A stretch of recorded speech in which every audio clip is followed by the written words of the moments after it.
It took me a month and a half reading the Institute, and then I went into a reading slump. Not because this was bad, but just because it is over 500 pages, and it's the first book I have read that was this long in a very long time. Let's unpack this.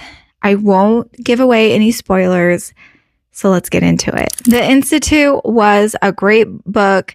It's very realistic, and I would give this 4 stars. This starts off with a man named Tim. He was passing through, he was looking for work, and he became the night knocker in a small town. This is the very beginning. This is what it is talked about, and I highly recommend pay attention because this town and this person is pretty important as you read along. Then we transition into a boy named Luke who gets taken and into this institute. He wakes up in a room a lot like his, thinking he had a bad dream, until he walks out of his bedroom and realizes that he is not at home anymore.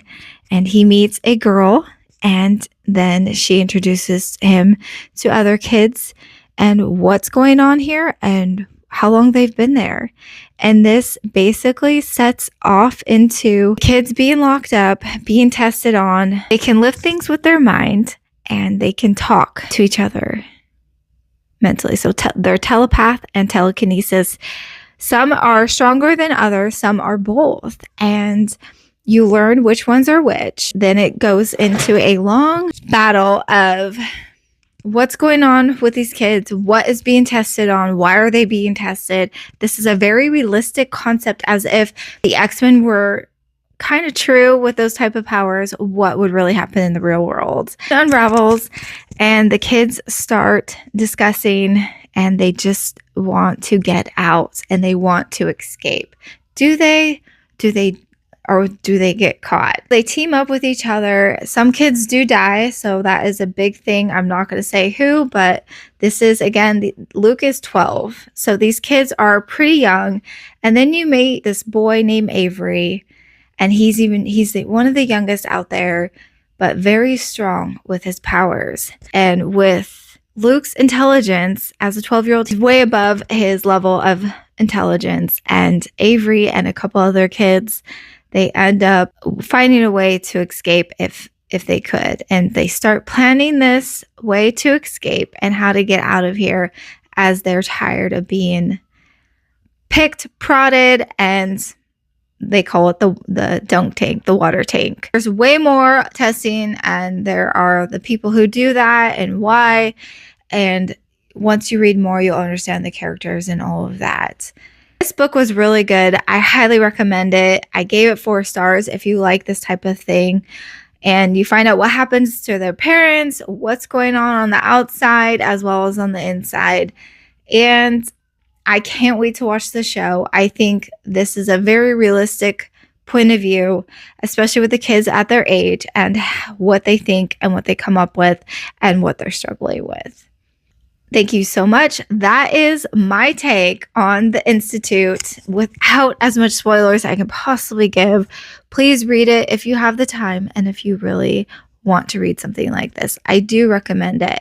I was actually surprised that I liked it and gave it more than 3 stars. Like I said, 4-star book overall. Then, because it was such a big book, I was in a reading slump, you guys. Such a massive reading slump. I couldn't read anything else. And then the library came. Your book is here. Over 200 people wait list, and I finally got to pick up this book. So I took it upon myself and decided to try to read Summer in the City by Alex Aster. I want to read Lightlark, and a lot of people raved about this book. So I picked it up. I was lucky enough to be able to get it on the library. It's very short. And short compared to 500 pages, right? So I actually really loved this book. This was adorable. It was cute. There was banter. It was almost like a rom-com. Made me laugh and smile. This was very cute. Highly recommend this if you are in a reading slump and if you're looking for something very lighthearted and cute and silly and fun. Highly recommend this book. I give this, I don't know, I'm pretty hard on giving 5 stars, but if I would say this probably would be a 5-star book. It's very easy to read, very quick. It just made me laugh. And sometimes we gotta laugh in this world, right? September, that's actually all I've read. It doesn't seem a lot. At the same time, that Stephen King book was pretty heavy. So wait until my next video for October TBR. Thank you so much. Bye.